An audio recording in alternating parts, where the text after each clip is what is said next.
Jello. The Jello Program, starring Jack Benny, with Mary Livingston, Phil Harris, Dennis Day, and yours truly, Don Wilson. The orchestra opens the program with Baby Me.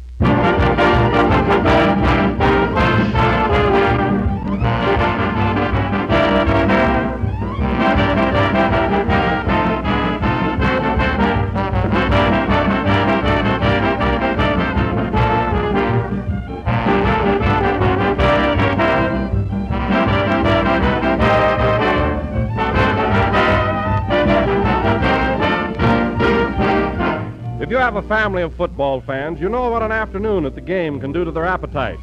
Send them zooming up higher than a kite. So be prepared with a good hearty meal. And for dessert, that all-star favorite, Jello. You always win with Jello. You make a touchdown every time. It's so good to look at, gayer than the college colors. Cheerful and bright and appetizing. And so good to eat. Jello's rich, zestful fruit flavors make a real occasion out of every meal.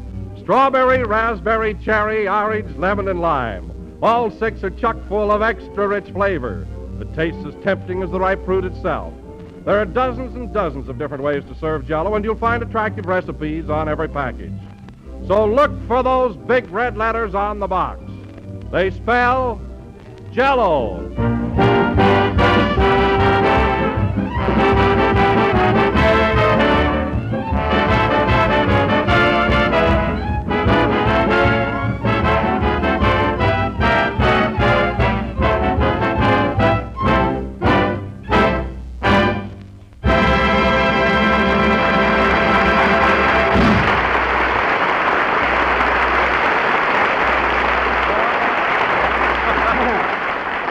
That was Baby Me, played by the orchestra. Now, folks, as you all know, 447 years ago last Thursday, Christopher Columbus discovered America. That's right, Don. To finance this expedition, he borrowed a huge sum of money from Queen Isabella of Spain. Yep.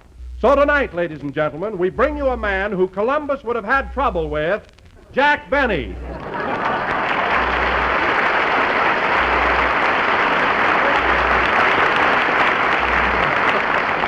Thank you. Jello again, this is Jack Benny talking. And Don, although I appreciate your timely introduction, aren't you assuming too much? What do you mean? Well, how do you know Columbus would have had trouble borrowing money from me? That's just a wild guess. Well, Jack, I was merely trying to be topical, that's all. Last Thursday was Columbus Day, and I wanted to tie you in with him. Well, Don, tying me in with Columbus is indeed flattering, but you didn't have to make me tight. He didn't make you tight. He just lifted the veil. Oh, he did. Now, listen, Phil, and this goes for you, too, Don. We're beginning a new season, and I think we ought to make a few changes. I'm sure there are more vital things to talk about than me being tight. I'm awfully sorry, Jack. Me too. Don, I believe. You know, fellas, this is only our second broadcast, and during this new season, we ought to try and get on more believable subjects. You're right, Jack. We've all been picking on you too much. You said it, Mary. Imagine saying I wouldn't finance Columbus. If I'd have been living in those days, I would have been glad to loan him the money. Yes, but he'd had a tough time sailing that boat with one arm. Mary, I wouldn't have asked for collateral. To hear you talk, you'd think I never spent a dime. Well? Well, nothing. What about that party? Well, what about that party I threw Wednesday night at the Coconut Grove? What party? You know what party. The one at the Coconut Grove. Didn't I pay the check for 10 people? Didn't I leave a big tip? Yeah, but you took a tree home for firewood.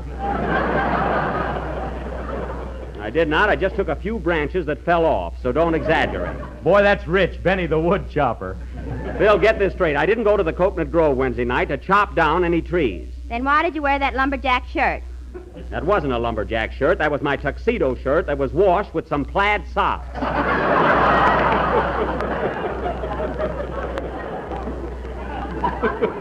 So there. Why, Jack, you ought to sue the laundry. He can't. He did it himself. Well, you're certainly right up on your toes tonight, Miss Livingston. My, that's quite a contrast to your opening performance last Sunday. You said it, Jack. Oh, boy, was I nervous. I nearly fainted. I'll say you did. It's a wonder you couldn't control yourself. You've been on the air before. Why all the worry? Did you ever have a strap break in the middle of a program? Oh, I see. So that's what happened. Say, Mary, is that why you borrowed my fraternity pin? Yeah. Phil, how can a hillbilly that only went as far as third grade have a fraternity pin? What are you talking about? I'm a college man. What college? Cornpone Tech. Cornpone Tech. Yeah, cornpone, here we come. Shave and a haircut. Bay rum.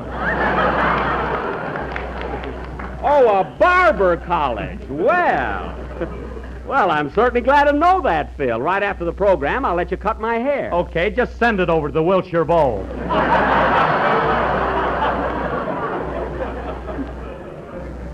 All right, Smarty. No cover charge. Mary. Now, wait a minute, fellas. That's another topic I want dismissed this season.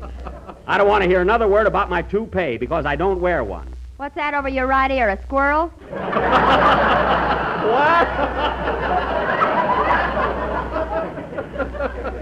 Now, Mary, cut it out and let's change the subject. Say, Don, come here a minute, will you? What is it, Jack? What is it, Jack? What is it, Jack? Did you hear any nice reports on our opening program last Sunday? I mean, was there any good comment on it? Why, yes, everyone I talked with liked it very much, and they were especially enthusiastic about our new tenor, Dennis Day. Oh, that's swell. Of course, he was a little nervous his first time on the air, you know. Well, I have to admit, Jack, I was pretty nervous myself. I had the shakes, too. Phil, you've never had anything that a good night's sleep won't cure.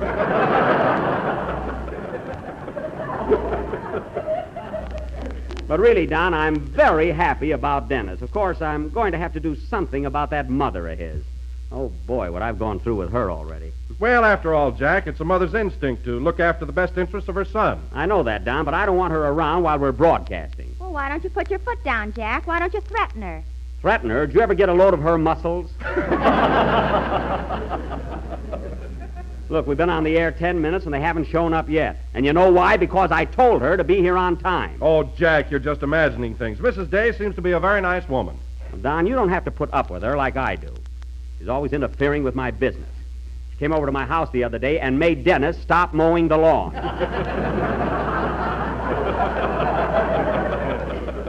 How do you like that? Don't tell me you got that kid mowing your lawn already. Well, it keeps him out of mischief, and besides, Dennis was perfectly willing to do it. He should be. You got it in his contract. I have not. His mother took it out. Anyway, my lawn sure looks nice, half mowed. Well, why don't you make Rochester finish it? Oh, I told him to, and he took the lawnmower back to the neighbors. Anyway, fellas, getting back to Mrs. Day, if she doesn't... Jeepers, that must be her now. Don't say anything, fellas. Come in. Well, Andy. Hiya, Buck. Well, Andy.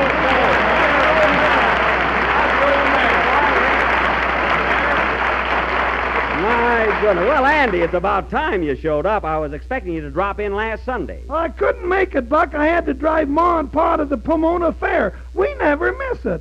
Oh, the Pomona Fair. Say, did your mother win first prize again on her famous elderberry wine? Well, she was expecting to, Buck, but Pa was all alone in the back seat with the jug. Oh, so he drank it, eh? I think so. We passed an orange grove on the way, and Pa said, "Holy smokes, look at that sunset."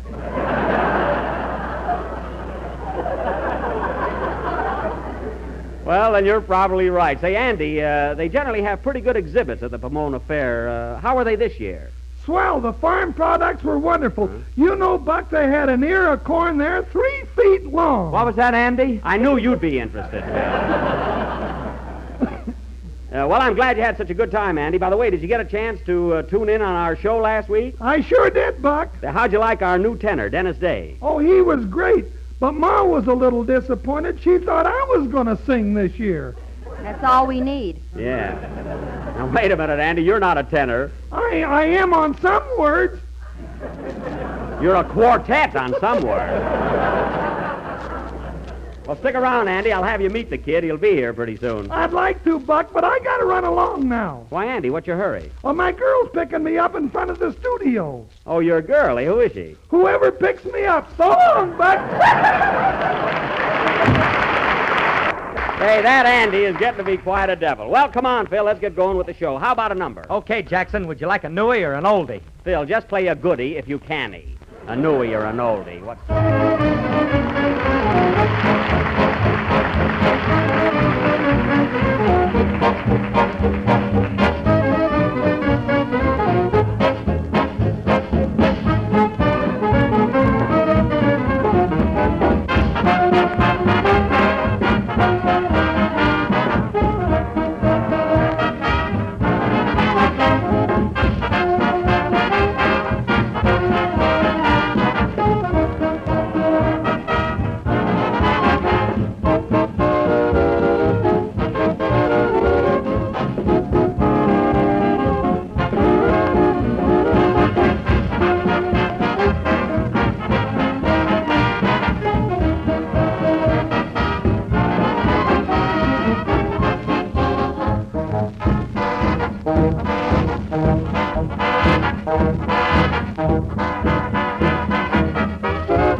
that was Put That Down in Writing, played by Phil Harris and his orchestra. And Phil, in all fairness to you, the band sounded very good, much better than last week. What are you talking about? The music was sensational last week. Sensational. Yeah, did you see that marvelous write-up I got in the musical Curio? The musical what? Curio, I got it right here. Let's see that. Curio, that's courier, musical courier.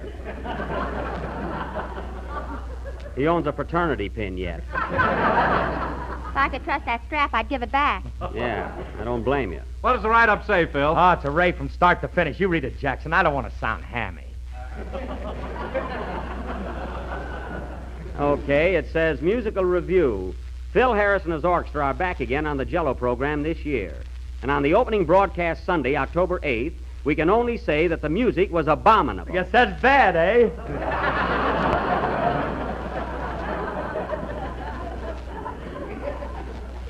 In all selections played, the brass was turbulent, and the strings were as stagnant as anything this reporter has ever heard. And that guy's one of the best critics in the country.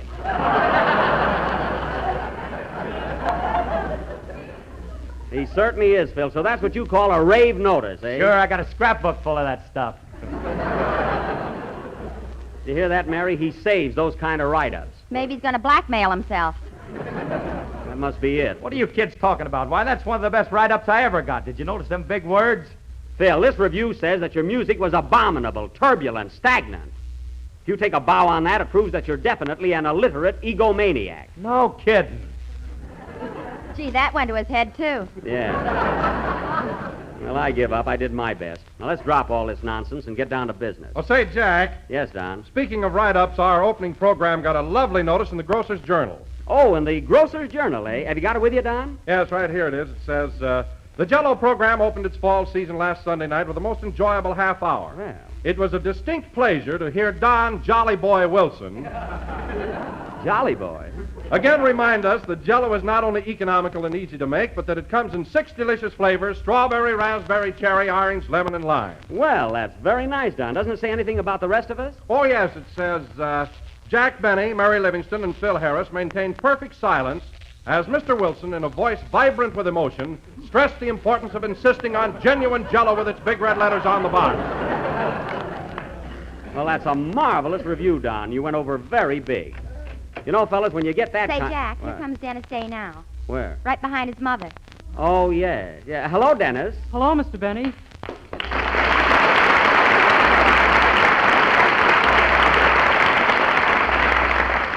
Well, did you hear that, Dennis? That shows everybody liked you last week. You were a big hit. Gee, it all seems like a dream to me. Well, I can imagine. Oh, hello, Mrs. Day. How do you do? And how are you, Miss Livingston? I'm fine, thank you.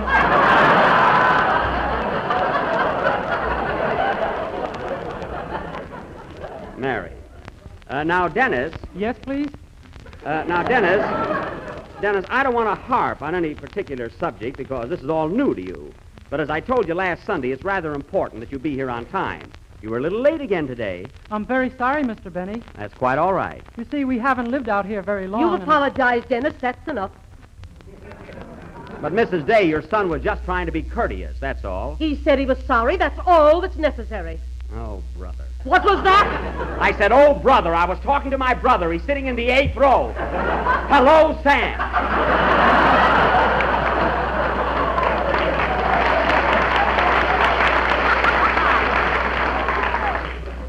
My goodness. Now, Dennis, tell me, did you hear any nice comments about your singing last week? I mean, did your friends like you? Oh, yes, Mr. Benny. Gee, I was so thrilled that I took the first paycheck you gave me and framed it. Oh, you framed your check. You mean you're not even going to cash it? No, sir, never. This is the happiest moment of Jack's life. Now, Mary, I'm glad he's sentimental. It shows good character, Dennis. Thanks for the frame, Mr. Benny.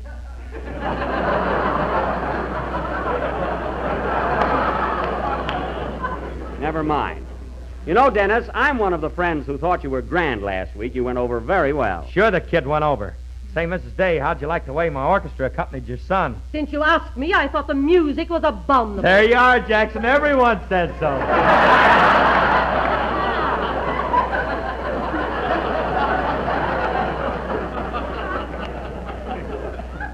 Phil, I can't stand this any longer. I'm going to explain this whole thing to you in your native tongue.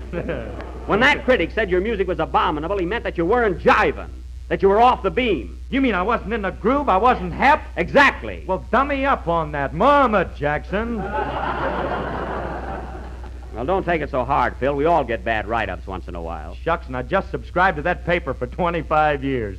Well, that's too bad. Oh, Jack, you shouldn't have told him. He was so ignorant and happy. I did it for his own good, Mary. Phil's been getting pretty conceited lately. Is that so? Yes, Phil. You know, there's an old Chinese proverb that says, when orchestra leader gets kick in pants, swelling in head go down. Remember that, Phil. Now, Dennis. Yes, please? Dennis, we're ready for a number. Have you got your song prepared for tonight? Oh, indeed I have, Mr. Benny. Okay. So now, ladies and gentlemen, Dennis Day, our young vocal discovery, will sing that old and popular favorite, Melancholy Baby. Dennis is not going to sing Melancholy Baby. He's going to sing Cinderella, Stay in My Arms. Now, Mrs. Day, I've arranged with Dennis to sing Melancholy Baby. It's my favorite torch song. Dennis is singing Cinderella, Stay in My Arms. Now, just 1 minute, Mrs. Day. Whose program is this? It's up for grabs. Stay out of this, Mary. Ladies and gentlemen, Dennis Day is going to sing Melancholy Baby. Oh, no, he isn't. Oh, yes, he is. It's no use, Mr. Benny. Dennis, I'm handling this, so just do as I say and we'll have no trouble. Melancholy Baby, folks. Sing, Dennis.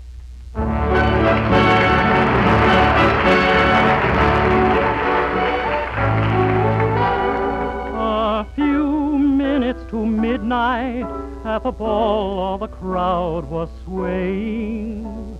Then two charming people went dancing by, and I heard him say, "Stay in my arms, Cinderella, while the clock is striking, I'll hold you. At the stroke of 12, don't run away. Oh, can't you hear my heart? It begs you to stay in my arms, Cinderella. Maybe I'm that fella, Prince Charming. Since I met you, I've had one design. Your wedding shoes placed next to mine. Midnight of midnight and so divine. Cinderella, stay in my arms.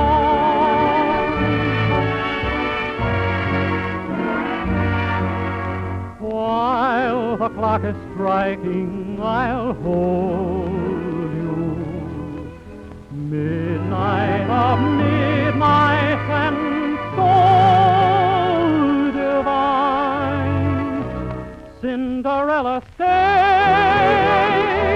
never stray from my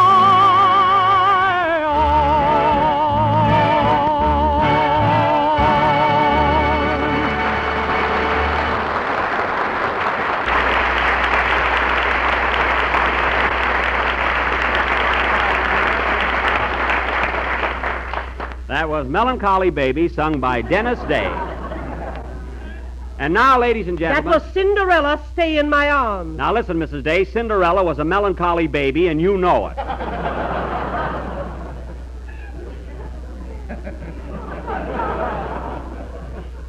Anyway, Dennis, you sang that number beautifully. You didn't sound a bit nervous tonight. I wasn't, Mr. Benny, but last week, gee, oh boy. Well, that's only natural. You know. Gosh, if it hadn't been for Miss Livingston, I don't know what I'd have done. Oh, it was nothing, Dennis. I didn't want you to be scared, that's all. Well, that was awfully sweet of you, Mary. What'd you tell him? I just said that if a certain comedian got by for 7 years, why should he worry? Well, that's a fine way to talk about Fred Allen. Anyway, Dennis, don't feel upset about last week because we were all just as jittery as you were. Every one of us. I was as cool as a cucumber. Is that so, Mrs. Day? As if I care. What was that? I said we're on the air. We're on the air. And hello, Sam.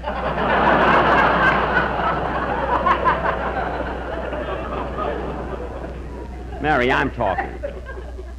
And now, ladies and gentlemen, if I may resume control here, I would like to announce our play for next Sunday.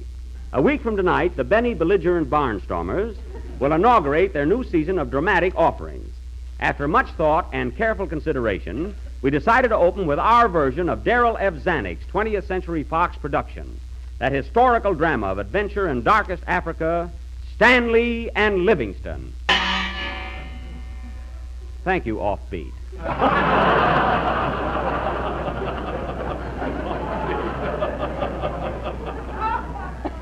This, I feel, will be one of our outstanding presentations. I agree with you, Jack. I think it's a great idea to do Stanley and Livingston. Yes, Don, at least it'll be something new. New? Fred Allen did it 2 weeks ago. Mrs. Day, what Fred Allen does on his program is no concern of mine. It's a true story that took place in the year 1875.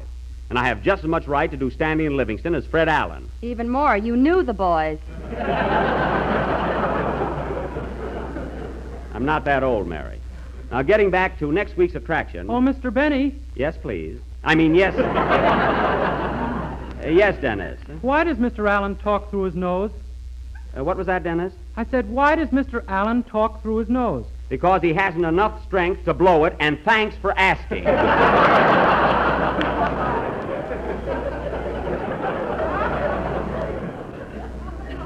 And now, ladies and gentlemen, we are going to take the remaining moments of our program to give you a preview of some of the highlights from next week's stirring drama. First, pardon me, I'll take it. Hello? Oh, Mr. Benny, this is Rochester. Rochester, I'm busy now. Call me back later. But this is important, boss. Carmichael's got a toothache. Toothache? Doggone, I knew there was something wrong with that polar bear this morning. Is he in pain, Rochester? Yes, boss, and he's in a bad mood. I threw him a fish and he declined it right back in my face. Well, Rochester, it's your own fault. Carmichael wouldn't have a toothache if you'd take care of him. Did you brush his teeth this morning? Only as I passed by.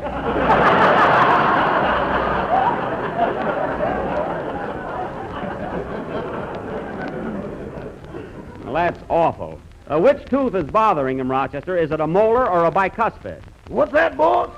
I said, is it a molar or a bicuspid? Yes, pretty bad.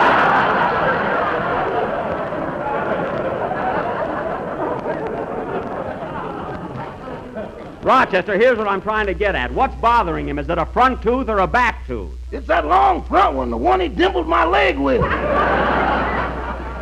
Well, look, I'll be home pretty soon. Meanwhile, here's what I want you to do.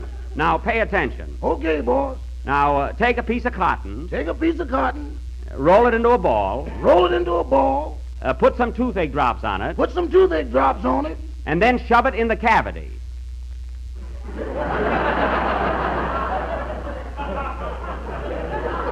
Rochester! Rochester! Your echo just resigned.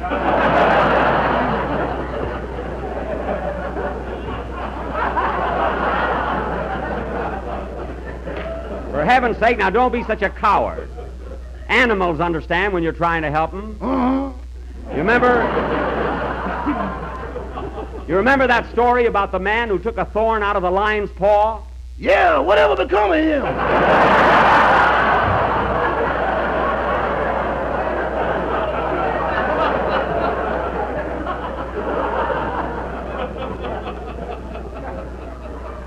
Well, look, Rochester, just leave the bear alone. I'll take care of him later. Goodbye. Goodbye. Oh, say, boss, What?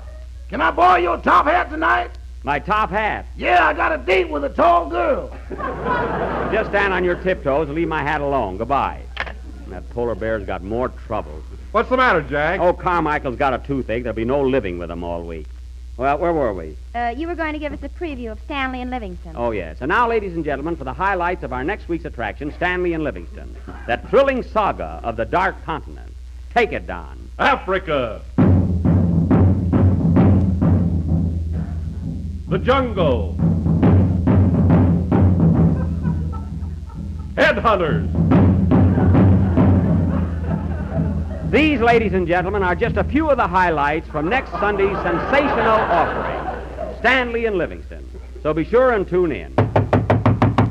Pardon me. Come in.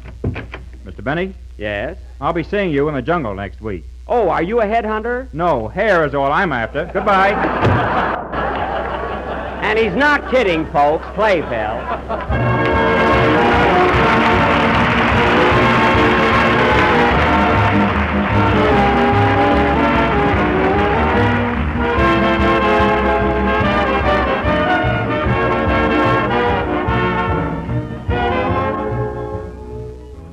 You know, there's always something new for dessert if you just look around. And the new Jello puddings make the best desserts you've tasted in a long time. Just try that Jello butterscotch pudding and find out how delicious it is. It has a creamy, mellow flavor, the flavor of real old-fashioned butterscotch, the kind you loved when you were a kid. And it has a tempting golden color, like taffy, that makes you hungry just to look at it. Then try Jello chocolate pudding, rich and dark and satin smooth. And a Jello vanilla pudding, with the rich color of old ivory and a delicately tempting flavor. Yes, ma'am, you'll say all three Jello puddings are tops in goodness, and all three are quick and easy to make. For all you do is add milk, then cook and stir over a low flame till the mixture is smooth and thick. Simple directions are in every package, and you can't go wrong. Jello puddings are swell cold weather dessert, a truly heartening treat for brisk fall night. So try all three and try them soon. Ask your grocer tomorrow for Jello butterscotch, chocolate, and vanilla pudding.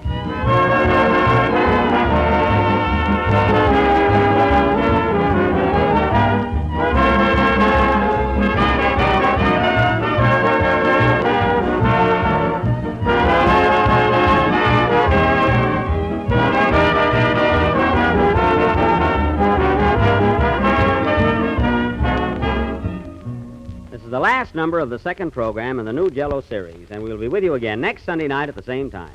So be sure and listen in to the opening of our dramatic season. Say, Jack, let's go out someplace and get a sandwich. Oh, I can't, Mary. I got to run home and take care of Carmichael. Oh, say, do you know a good dentist I can get for him? Sure, I got an uncle that's a swell dentist. Well, call him, will you? Is he painless? No, he's got rheumatism, something awful. There's a Wilshire bowler, if ever I heard one. Good night, folks.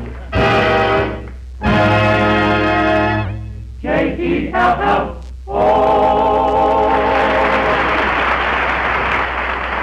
Here's news. Every Tuesday night, the Aldrich Family is on the air, starring Ezra Stone and Henry Aldrich, that lovable, hard-luck kid. Consult your local newspaper for time and stations, and be sure to tune in on the Aldrich Family next Tuesday night. This is the National Broadcasting Company.